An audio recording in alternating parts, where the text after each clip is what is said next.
መንፈስ ቅዱስ አሐዱ አምላክ አሜን።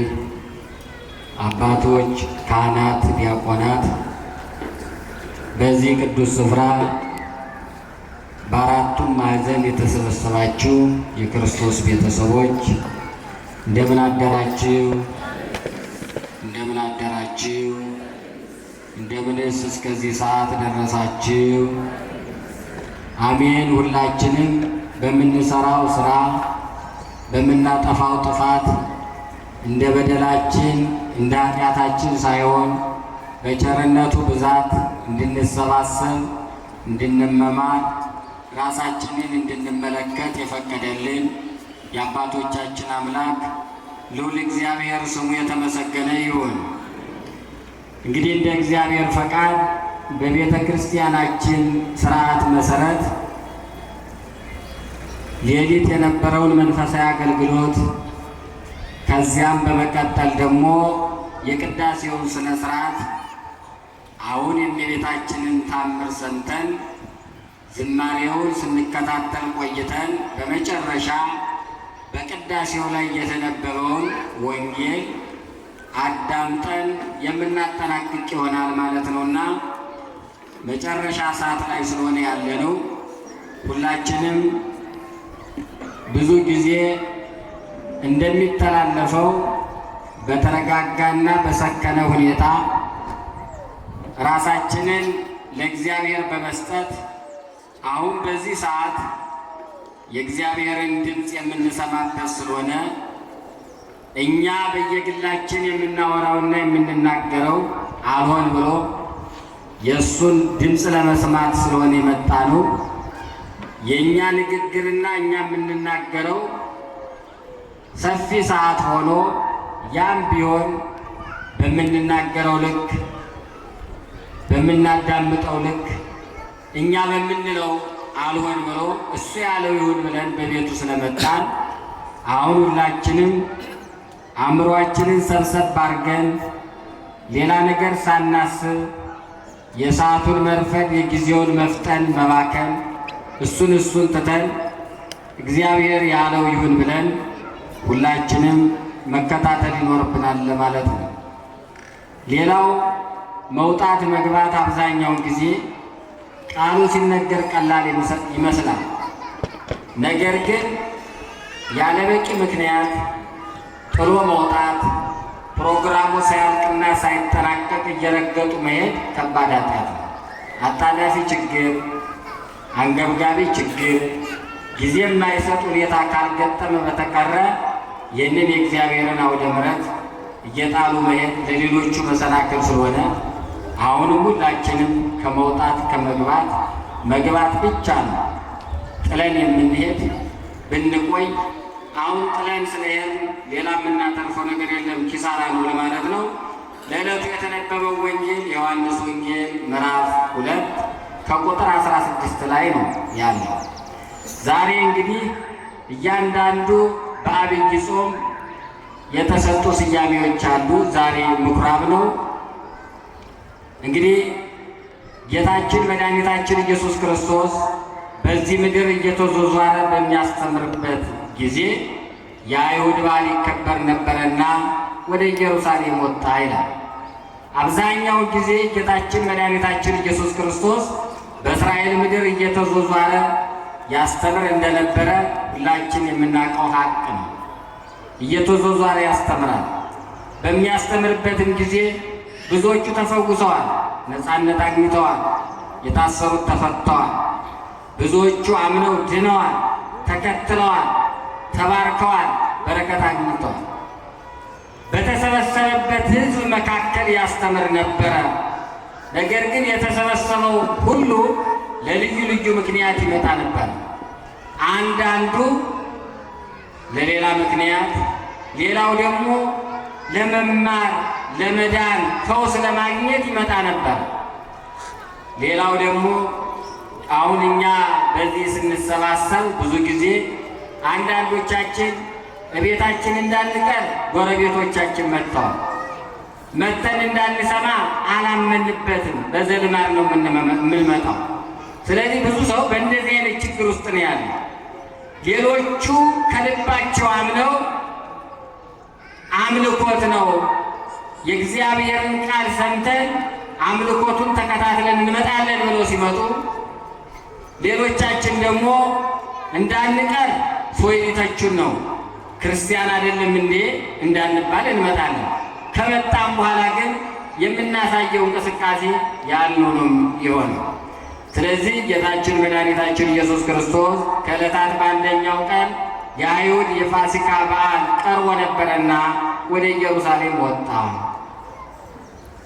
እንግዲህ ምኩራብ ቀደም ሲል በኢየሩሳሌም ያለው ቤተ መቅደስ ብቻ አይሁዳውያን እየተሰበሰቡ በዛም አምልኮታቸውን ይፈጽሙ እንደነበረ ያስረዳል።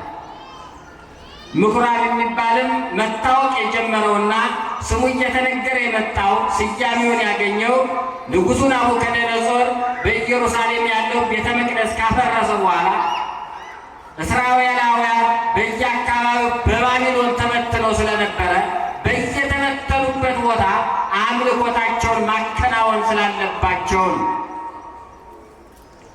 10 ሆነው 10 አባወራዎች ሲሆኑ በየአካባቢው የጸሎት ቤት የእግዚአብሔርን ስም የሚጠሩበት አምልኮታቸውን የሚያከናውኑበት የሚማሩበት ቤተ ጸሎት እንዲሰሩ የተፈቀደላቸው ማለት ነው። ያንም ስደት ነበረ። ተሰደው በመከራም ውስጥ እያሉ እግዚአብሔርን ስም ይጠሩ ነበር።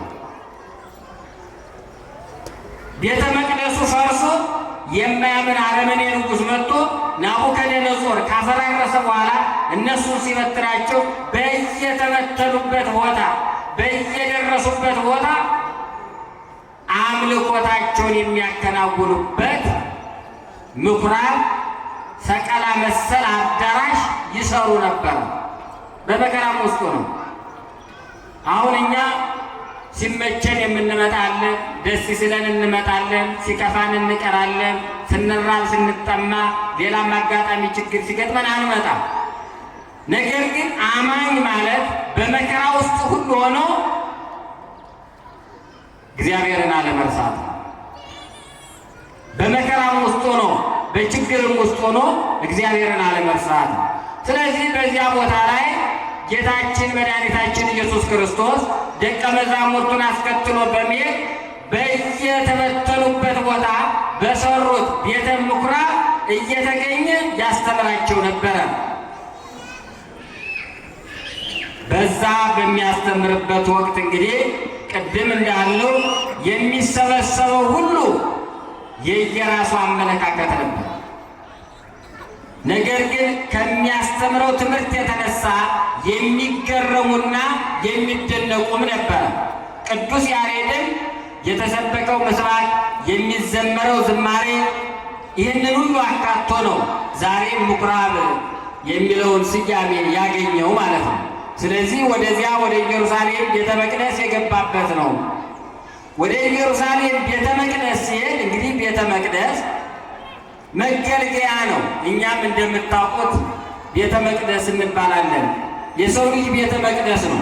ቤተ መቅደስ ቅዱስ ስለሆነ እኛም የእግዚአብሔር ማደሪያዎች፣ ቃለ እግዚአብሔር የምንሰማ አምነን የተከተል ከውስጣችን የሚወጣው ሁሉ ቅዱስ መሆን እንዳለበት ያስተምራል።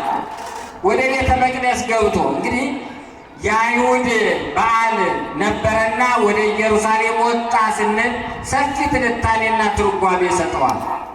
በዛ በቤተ መቅደሱም አካባቢ ተሰብስበው ሌላ አገልግሎት ይሰጡ የነበሩ ለሌላ አገልግሎት ቤተ መቅደስ እንግዲህ እግዚአብሔር ስም የሚጠራበት ኃጢአታችንን የምናስተሰርይበት ለንስሐ የምንዘጋጅበት ነው ማለት ነው። ስለዚህ በዚያ ቦታ ላይ ለልዩ ልዩ ስራ አገልግሎት መልኩን ቀይረው ለሌላ አገልግሎት ቤተ መቅደሱን አውለውት ነበረ። በዚህም እሱ ባለቤቱ ራሱ ተቆጣ። ለምን? የማይገባ ስራ እየሰሩበት ስለነበረ። አሁን እኛ በቤተ መቅደስ አካባቢ ነጋዴዎች ነበሩ ነው። እሱ ብቻ አይደለም። በቤተ መቅደሱ ስንል በራሳችን ሕይወት በራሳችን ቤተ መቅደስ ይሄ የክርስቶስ ዙፋን ማደሪያ ነው። የኛ ሰውነት ማለት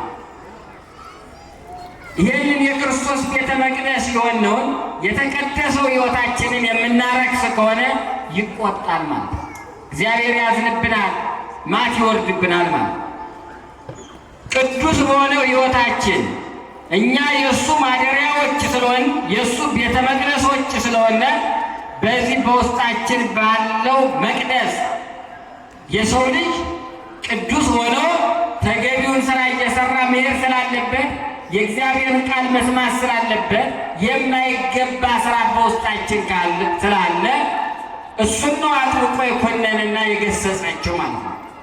ገሰጻቸው የማይገባ ስራ በመስራታቸው፣ ዓለማዊ ተግባር በማከናወናቸው፣ የሥጋ ስራ በመፈጸማቸው፣ እግዚአብሔር የማይወደውን ነገር በማከናወናቸው። አሁን እኛ እግዚአብሔር የማይወደውን ስራ ስንሰራ እግዚአብሔርን እያሳዘንን፣ በውስጣችን ተንኮል ይዘን ስንመጣ እግዚአብሔር እያዘነብን ነው፣ እግዚአብሔር እየተቆጣብን ነው፣ ውስጣችን በቅናት እየተቃጠለ። ለዚህ ነው እንግዲህ በመዝሙረኛው ቅዱስ ዳዊትም ሲናገር አስቀድሞ በርካታ ትንቢቶች ሁሉ ተነግረዋል። በ46ቱ የኦሪት መጻሕፍትም ትንቢት ተሰጥቷል።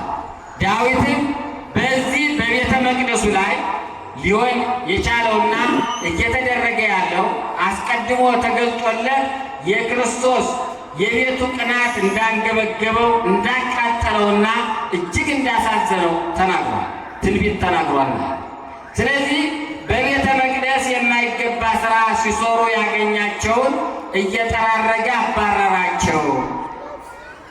ነገር ግን ከዛ በፊት በቤተ መቅደስ ወደ ኢየሩሳሌም ቤተ መቅደስ ሳይር ቀርቶ ነው ወይ? ያን ጊዜ ብቻ እየጠራረገ እየገረፈ እያባረረ ነጋዴዎችን የበታተናቸው ብለን ካል ጊዜው ሲደርስ ነው ሊሆን የሚችል። አሁን እኛ ኃጢአት እየሰራን እየበደል ዝም ሲለን እንዲው ጭራሽ የተሆን ይመስለናል እንዴ? ሰዓቱ ሲደርስ ነዋ። አለ ጊዜው የሚሆን ነገር የለም። ጊዜውን ሲደርስ ግን ሁሉ ይሆናል። ያኔ የሆነው ጊዜው ሲደርስ ነው፣ ሰዓቱ ሲደርስ። እኛ እግዚአብሔርን በድለን እያስቀየምን ስንመጣ አቤት በአንተ ቸርነት ነው የምመጣው እና እድሜ ልካችንን ነው እንዴ ሕግ እየጣስንና እየበደልን ይሄን አድርግ ይሄን አታድርግ ተብሎ የተቀመጠ እኮ ማድረግ የሚገባንን እንድናደርግ ማድረግ የሌለብንን ነገር እንዳናደርግ። ስለዚህ የሚታገሰን ቀጥፈን ስንመጣ አሳዝነን ስንመጣ በስርቆት ተሳትፈን በልዩ ልዩ ወንጀል ፈጽመን በአጠቃላይ ዓለማዊ ተግባራትን እግዚአብሔር የማይወደውን ስራ ሰርተን ስንመጣ ዕለት በዕለት የሚታገሰን አንድ ለንስሐ ጊዜ መስጠት ነው። ሌላው ጊዜው ሲደርስ ግን መዓት ነው የሚደበድበን ማለት ነው። ጊዜው ደረሰ። ስለዚህ ሰዓቱ ሲደርስ እሱ ያለው ሲሆን እሱ ያለው ሰዓት ሲደርስ በቤተ መቅደስ አካባቢ የነበሩትን በቤተ መቅደስ አካባቢ አንዷን ነገር ብቻ መዞ አይደለም። በቤተ መቅደስ ያለው የእኛ ቤተ መቅደስ እኛ ሰው ሁሉ እኔ የክርስቶስ ቤተ መቅደስ ነኝ ይላል። እሱ አይደለም። እኛ የክርስቶስ ቤተ መቅደስ ነን የምንለው በአብ በወልድ በመንፈስ ቅዱስ የተጠመቅ ወንድ ልጅ በ40 ቀን ሴት ልጅ በ80 ቀን የተጠመቅን እኛ የክርስቶስ ቤተ መቅደስ ነን፣ ማደሪያዎች ነን። ያልተጠመቁ ግን የክርስቶስ ሕንፃዎች ናቸው። ባሪያው በምሳሌ የፈጠራቸው ሕንፃዎች ናቸው። እኛ ግን የእሱ ቤተ መቅደስ ነን። ስለዚህ እንዲህ የተቀደሰው ሕይወታችንን፣ እንዲህ የተባረከው ሕይወታችንን፣ እንዲህ ቅዱስ የሆነው ሕይወታችንን ስናረክሰው ውስጣችንን የኃጢአት ሸቀጣ ሸቀጥ ክምር ስናስቀምጥበት የእግዚአብሔርን ቃል እየሰማን በቸልተኝነት በነዘላል በዘልማት ጥለን ስንሄድ የእግዚአብሔርን ምሕረትና ቸርነት እንዳላወቀና እንዳልተነቃብን እንዳልደረሰብን በኃጢአታችን እኛ እንዳልተነቃብንና የታወቀብን ሳይመስለን የምንመላለስ ከባድ ኃጢአት። ይህንን ነው ገብቶ ራሱ ጅራፍ አበጅቶ እየገራረፈ ያስወጣቸው። እየጠራረገ በሰልፍ ቆሞ የነበረው ነጋዴ ጠርጎ ያወጣ። ዋናው ግን የእኛ ቤተ መቅደስ ነው። ንስሐ ስንገባ ከልባችን ነው ወይ የምንገባው? እውነት ልባችንን ለእግዚአብሔር ሰጥተናል ወይ? ራሳችንን አስገዝተናል ወይ? በሱ ፍላጎት እንደ እግዚአብሔር ቃል ነው የምንመላለሰው ወይስ በራሳችን ምኞትና ፍላጎት ነው የምንመላለሰው? ለዚህ ነው ቤቴ የጸሎት ቤት ይባላል፣ እናንተ ግን የሌቦች ዋሻ የቀማኞች መሰብሰቢያ አድርጋችሁታል። ቤቱ የጸሎት ቤት ነው፣ ሌላ ስራ የሚሰራበት አይደለም። ይሄ ቤት አሁን እኛ ይሄ ቤት የጸሎት ቤት እግዚአብሔር ስም የሚጠራበት የምናመሰግንበት ውዳሴ ማርያም ስንደግም ስንዘምር እልል ስንል ነጠላውን ለብሰን ስርዓቱን ተከትለን ተባርከን ከዛ በኋላ ደግሞ መልሰን የማይገባ ስራ እንሰራለን። ስለዚህ ቤቴ የጸሎት ቤት ይባላል። በዚህ በጸሎት ቤት ደግሞ የተቀደሰ ስራ ስለሚከናወንበት ራሳችንን እንድናይ እንድንመለከት ብዙ ያስረዳል ማለት ነው። ስለዚህ ቅንዓት የሚለው ይሄ ነው። ቅንዓት ቅዱስ ዳዊት ያለው የቤት ቅንዓት የሁሉ ሰው አምኖ ተጠምቆ ቅዱስ ሥጋውን ክቡር ደሙን ተቀብሎ ካመነ በኋላ ወደ እግዚአብሔር ቤት ከመጣን በኋላ እንዴት ጎበዝ ሰው የሁለት ዓለም ስደተኛ ይሆናል? ወይም በስርዓቱና እንደ ሕጉ ተመላልሰን እግዚአብሔር የሚወደውን ስራ ሰርተን እንደ አባቶቻችን እውነተኛ ክርስቲያኖች ናቸው ተብለን አንኖር፣ ወይ ደግሞ ጥለን ሄደን በዓለም የሌላ ነገር መሳለቂያ ሆነናል። ስለዚህ ሁለት ዓለም ስደተኛ በዚህ ምድር ስንኖር ሳንባረክ በረከት ሳናገኝ በመከራ እናሳልፋለን። በሌላውኛውም ዓለም ደግሞ እንደዚሁ መከራ ያገኘናል ማለት ነው። ስለዚህ የዛሬውን ትምህርት ጌታችን መድኃኒታችን ኢየሱስ ክርስቶስ ወደ ኢየሩሳሌም ቤተ መቅደስ ገብቶ ጅራፍ አንስቶ በቤተ መቅደሱ ዙሪያ ላይ ለምጻሞችን እያነጻ በሽተኞችን እየፈወሰ ከገባ በኋላ ዙሪያውን እንዴት ሊሆን ቻለ? በወቅቱ እስራኤላውያን ቀደም ሲል እንደሰማነው እንዳዳመጥነው ተበታትነው ስለነበረ በዓመት የአይሁድ በዓል በሚከበርበት ጊዜ ከተለያየ ሀገር ይሰበሰባሉና በቤተ ክርስቲያኑ ዙሪያ ነጋዴዎቹ እነሱን ለማስተናገድ ተሰብስበው እንደነበረ ያስረዳል። በዚያም ምክንያት በወቅቱ ለቤተ ክርስቲያንም ለአገልግሎት የሚሰጠው መባ የሀገሪቷ ገንዘብ ስለነበረ ያንን ምንዛሬ ለመስጠትና ለመቀበል የተሰበሰበም ነበረ። ለመስዋዕት ለእግዚአብሔር የሚቀርበውን ደግሞ ሌሎቹ ደግሞ የተሻለና ጥሩ ነገሩን ለራሳቸው በማድረግ የማይገባ ነገር የሚሰጡም ነበር። የሆነ ሆኖ ሕዝቡ በአራቱም አቅጣጫ ተሰዶ የነበረ ስለሆነ ለበዓል አሁን እኛ ወደ ተለያየ ቦታ በዓል ለማክበር ስንሄድ እንደምናየው ማለት ነው። ዋናው ግን ትርጉሙና ትንታኔው ራሳችንን ወደ እግዚአብሔር ቤት ስንሄድ ማጽዳት፣ ማስተካከልን፣ ማረምን ራሳችንን ቀድሰን የተቀደሰ ሕይወታችንን እንደተቀደሰ አክብረን የክርስቶስ የዙፋኑ ማደሪያ ስለሆነ ራሳችንን መጠበቅ ያስፈልጋል ማለት ነው። ሰው አሁን ይህን እየሰማ በሕይወታችን አሁን እኛ እዚሁ ነን፣ የምንተያየው ፊት ለፊት ነው። እናንተ በኋላ ያለውን አታዩ፣ በፊታችን ላይ ብቻ ነው ያለ። ሰው ውሱን ስለሆነ አቅማችን ውሱን፣ እግዚአብሔር ግን የማያዩ የማይመለከተው የማያውቀው ነገር የለም። ስለዚህ ሁላችንም አሁን ራሳችን ማየት ያስፈልጋል። ወደ እግዚአብሔር ቤት እኔ ስመጣ በዚህ ስገኝ ማን ነኝ ብለን ለሕጉ እየተገዛው ነኝ ወይ የመጣው እግዚአብሔርን የሚያስደስት ስራ በውስጤ አለ ወይ ወይስ እግዚአብሔርን እያሳዘንኩ ነው? ሰውን ቢያሳዝን ይቅርታ ይጠይቃል። ሰውን ቢበድል እግዚአብሔርን ቢበድል ግን ከባድ ነው። ስለዚህ ሁላችንም ራሳችንን እያየን የምንመጣበት ነው። እንግዲህ ይህ ወቅት በጣም በተለየ ሁኔታ ሰዎች በብዛት የምንሰባሰብበት ነው። እንግዲህ ዓመታትን እየቆጠርንና ዘመናት በመጡ ቁጥር ይህን ብቻ እያሰብን ሳይሆን በልባችን ውስጥ እያሰብን ነው ማለት ሰው ከነ ኃጢአቱ ከነ በደሉ ሲመጣ እረፍት የለም። ሰው እግዚአብሔር ከእሱ ጋር የሆነ ሰው ሁሌም ሰላም ነው። ውስጡን በቅድስና በንጽሕና ይዞ የመጣ ሰው ምንጊዜም ሰላም ነው፣ እረፍት ነው። ነገር ግን ከኃጢአት ሳይላቀቅ ነፃ ሳይወጣ የሚመላለስ ሰው እረፍት የለውም። በየደቂቃው አእምሮ ይጨነቃል፣ እረፍት ያጣል፣ ትካዜ ይበዛበታል፣ ጭንቀቶች ይደራረባሉ፣ መከራ ይፈራረቅበታል። በዚህ ማሰብ ያስፈልጋል። ሰው ለ2 ቀን ለ3 ቀን በተከታታይ ልብ ብለን ስንከታተል አእምሮ ንጹሕ ሆኖ ሰላም አግኝቶ ያለ ሀሳብ ያለ ጭንቀት የሚኖር ፍጹም የእግዚአብሔር ሰው። ነገር ግን በልብ የሚመጣ ሰው እነዚህ ችግሮች ያጋጥሙታል። ቤቱ ሰላም አያገኝም። ቤት ውስጥ ጭቅጭቅና ንትርክ ይበዛል። እጁ ላይ ያለ ገንዘብ አይበረክትም። ሰላም የለውም፣ እረፍት የለውም። በአጠቃላይ ዘመኑና ጊዜውን በጭቅጭቅና በመከራ ውስጥ ያሳልፋል ማለት ነው።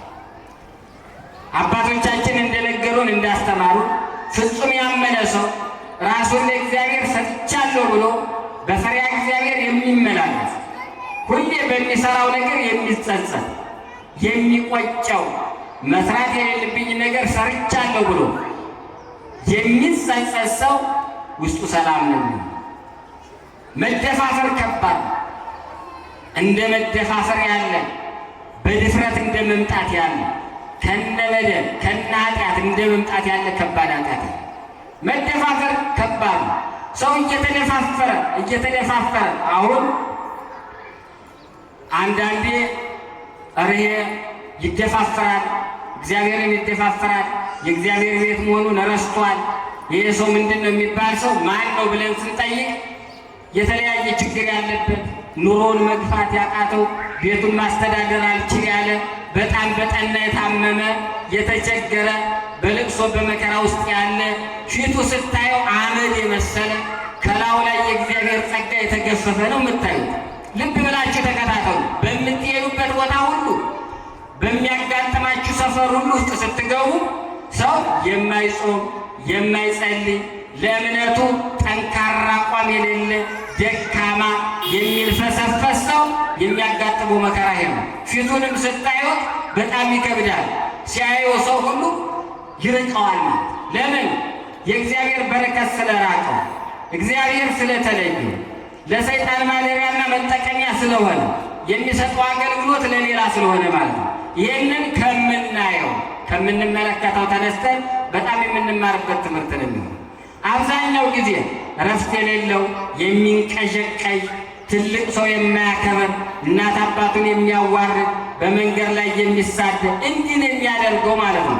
ይሄ ያ ሰው እምነት የሌለው መሆኑን የሚያሳይ ማለት ነው። ፈሪሃ እግዚአብሔር ያለው ሰው ግን እንዲሁ ይታወቃል። ለዚህም ነው እኮ የጥበብ መጀመሪያ ሰው እግዚአብሔርን መፍራት ነው ይላል። የትኛውም እውቀት ቢኖረን ችሎታ ቢኖረን ሀብት ቢኖረን ባለጠጎች ብንኖር ጉልበታሞች ብንኖር ክንደ ብርቱ ብንሆን በውስጣችን እግዚአብሔርን የማንፈራ ከሆነ የእኛ ጥበብ ሁሉ ከንቱ መሆኑን ያስረዳል ማለት። ስለዚህ እኛ ከዚህ ነው አሁን በየሰፈሩ በየቤታችን አጠገባችን ያለውን ሰው ስናነበውና ስንመለከተው መጨነቅ፣ መረበሽ። ሰው ለምን ይመስላችኋል? ቅዳሴ እንግዲህ በቅዳሴው ስነ ስርዓት ላይ አባቶቻችን እንዳስተማሩ መላእክት እንደ ቅጠል የረገፉበት ቦታ ነው። በጥንቃቄ ነው። ነገር ግን የሚደፋፈር እምነት የሌለው ማወቅ እኮ ብቻ አይደለም። ሰው በማወቅ አይጸድቅም። መጽሐፍ ቅዱስን በማየት ሌሎች ታሪኮችን በመረዳት ማወቁ ካወቅን በኋላ የምናምነውን አጠንክረን እንድንጓዝ በቂ መረጃ እጃችን ላይ መኖሩን ያሳየናል እንጂ እሱን በማንበባችንና በማወቃችን ሊያጸድቀን የሚችል ነገር አለ። ስለዚህ ልባችንን ለእግዚአብሔር መስጠት ያስፈልጋል። ትልልቅ ሰው እግዚአብሔርን የሚፈራ ሰው ከካህን በላይ ሲከበር ራሱ ሰላሙን አስጠብቆ ሲኖር ለሌላው የሰላም መንገድ በር ሲከፍት እናያለን ማለት ነው። ስለዚህ እኛም ቤተ መቅደሱን እንዳጸዳ ዛሬ እኛም ራሳችንን ማጥራት ያስፈልጋል። ከዛ ውጭ እንግዲህ በዛ አካባቢ በቤተ መቅደሱ ዙሪያ የነበሩትን በሬ፣ በግ እና እርግብ ሌሎችንም የሚነግዱትን ያስወጣ እነሱ ያ የወሪት መስዋዕት ማብቃቱንና ራሱ መስዋዕት ተቀባይም መስዋዕትም ሆኖ ራሱ የመጣ መሆኑን ለማጠየቅ በቃ አለቃ በቃ ማለት ነው። ስለዚህ ራሱ ያንን ጠራርጎ ቤተ መቅደሱን አጸዳ ስንል የራሱ የሆነ ሰፋ ያለ ትምህርት አለ። ስለዚህ እኛ የምንወስደው በእኛ ልክ ነው። እኛ በሚገባንና በምንረዳው ልክ ስንወስደው እኛ የእግዚአብሔር ሰዎች ነን፣ እኛ ማኞች ነን፣ እኛ የክርስቶስ ቤተ መቅደስ ነን። እናንተ የኔ ቤተ መቅደሶች ናችሁ ካለ የተቀደሰ ስራ የሚሰራበት እንጂ ሰውነታችን አካላችን ኃጢአት የሚሰራበት በደል የሚፈጸምበት የወንጀል ተግባር የሚከናወንበት አለመሆኑን መውሰድ። የእኛ የተቀደሰ ስራ የምንሰራበት መንፈሳዊ አገልግሎት የምናከናውንበት ከአንደበታችን የሚመጣው ሰዎችን የሚቀይር የሰዎችን ሕይወት የሚለውጥ መሆን አለበት ማለት ነው። ሁለንተናው አካላችን ማለት ነው። እና ለዚህ ነው እንግዲህ ጾም አብዛኛውን ጊዜ የጾም ወቅት ነው፣ የጾም ወራት ነው። እኛም ሁላችንን በዚህ ሰዓት እንደተባለው አካላችን በሙሉ እንዲጾም በማድረግ የተቀደሰ ስራ እንዲሰራ ማስገደድ ማሸነፍ ያስፈልጋል። ሰው ራሱን ማሸነፍ ካልቻለ፣ ራሱን ለጾም ካላዘጋጀ፣ ራሱን ለቅድስና ካላዘጋጀ፣ ራሱን ማሸነፍ ካልቻለ ሌላውን ሊያሸንፍ አይችልም። መጀመሪያ ራሳችንን ማሸነፍ ያስፈልጋል። አንዳችን ለአንዳችን ምሳሌ መሆን የምንችለው በምንሰራው ቅድስና ንጽህና ነው። በምንሰራው በጎ ስራ መልካም ስራ ነው። ለሰዎች እኛ ራሳችን መጽሐፍ ቅዱስ ሆነን ታሪክና ገድል ሆነን ስንነበብ ነው። እንደ ገድላት እንደ ቅዱሳን ሆኖ ሕይወታችን መነበብ ሲችል ራሳችንን አሸንፈናል ማለት ነው። ሰው ሰውን ሲኮንንና ራሱን እንደ ጻድቅ አድርጎ ሌላውን በደለኛ አድርጎ መናገር ሲጀምር ራሱን እየተዋረደ እየዘቀጠ እየሄደ ነው ማለት ነው። ራሱን ዝቅ የሚያደርግ ሰው ነው ከፍ እያለ ወደ ታላቅ ከፍታ ላይ የሚደርሰው ማለት ነው። ስለዚህ ራስን ማሸነፍ የነፍስና የስጋ ጦርነት አለ። ስጋ ዋሻለሁ፣ ቀጥታለሁ፣ እሰርቃለሁ፣ የምፈልገውን እናገራለሁ፣ ሰዎችን አዋርዳለሁ ትላለህ። ነፍስ ጾም፣ ጸልይ፣ ታገስ። ስጋ ልበላ ነው፣ መጾም አልቻልኩም፣ ሌሎቹ ህመም መጣ ይላል። ነፍስ ደግሞ ጾም፣ ለምን እግዚአብሔርን ታውቃለህ። ሁለት ጦርነት ነው ያለ። ስለዚህ ይህንን ነው ሰው ራሱን ማሸነፍ መቻል አለበት። ራሳችንን ባላሸነፍንበት ሁኔታ እንዴት ነው ለሌላው አርአያና ምሳሌ ሊሆን የምንችል? ስጋ ተመችቶ ይኖር፣ ለቤተ ክርስቲያን አትስጥ፣ ያልቀባል፣ ቋጠር አስቀምጥ፣ ነገ ክፉ ቀን ይመጣል ይልሃል። ነፍስ ደግሞ አስራት በኩራትን ስጥ፣ ለእግዚአብሔር የሚገባውን አድርግ፣ ለድሃ ስጥ ስትል ያንን ነው ማስተናገድ ያለ። ስለዚህ ትልቁ ነገር ሰው ራሱን ማሸነፍ፣ ስጋ የተባለውን ነገር በልኩ ማስቀመጥ አለበት። ሰው የራሱን ስጋውን ሳያሸንፍ ራሱን እየተሸነፈ እያለ ሌላውን እንደተሸነፈ አድርጎ ነው ሰው እየኖረ ያለ። አሁን የእግዚአብሔር ቸርነት እኛ ነገ ለንስሐ እንድንዘጋጅ ስለፈለገ በነጠላ በጋቢ በካባ ሸፍኖ ሙሉ ገበናችንን ቁጭ አድርጎናል። የእያንዳንዳችን ኃጢአት መነበብና መገለጥ ቢችል እኮ ሰው እዚህ መታየት አይችልም። ስለዚህ ይህን ያህል ርቀን መጓዝ ያስፈልጋል ለማለት ነውና እንግዲህ ቤቴ ጸሎት ቤት ትባላለች፣ እናንተ ግን የወንበዴዎች ዋሻ አድርጋችሁታል ብሏል። ሌላው እነዚህን በኃጢአት በማይገባ ስራ የተደራጁትን ጅራፍ በጅራፍ እየገረፈ አውጥቷቸዋል። ይሄ ካህናቱ ማሰር መፍታቱ ስልጣነ ክህነቱን ያሳያል ማለት ነው። ስለዚህ እኛ ሁላችንም ለካህናት እኛ የተሰጠውን ስልጣን በመጠቀም ንስሐ በመግባት በዕለት በዕለት ለውጥ ማምጣት ያስፈልጋል። ሰው በኑሮ በሕይወታችን ብቻ ነው። ሰው በሚኖረው አኗኗር ለውጥ ያመጣል። ዛሬ እናትርፍ ያለው ነገ ይጨምራሉ ይላል። በስጋ ደግሞ በመንፈሳዊ ሕይወታችን ዛሬ ያለውን ማሸነፍ፣ ነገ ሌላውን ማሸነፍ፣ ከዛ ጨርሰን ሌላውን ነገር ማሸነፍ ስንችል ጠላት የተባለ ዲያብሎስን አንኮታኩተን መጣላችንንና መርገጣችንን ማሸነፋችንን ድል ማድረጋችንን ያሳያል ማለት ነው። በስጋ ብቻ ለውጥ ማምጣት የለብንም። ሰው በስጋው ብቻ ለውጥ እያመጣ እየጨመረ እየወፈረ ቢሄድ ዋጋ የለም። ሰው በጣም ከምግብ አጠቃቀምና ካለመጾም በምቾት ላይ በመኖሩ ብዛት የተነሳ ስጋውን እያወፈረ ከሄደ ከባድ ነው።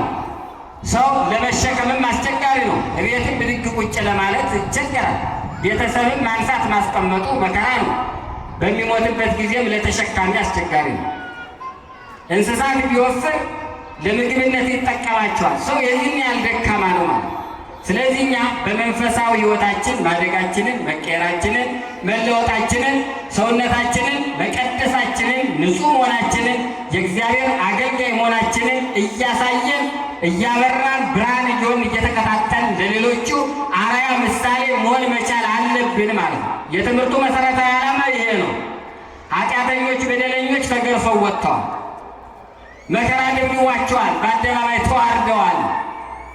ነገር ግን ያመኑ ወንጌሉን የሰሙ በትምህርቱ የዳኑ ብዙዎች ደግሞ ተፈውሰዋል፣ በረከት አግኝተዋል።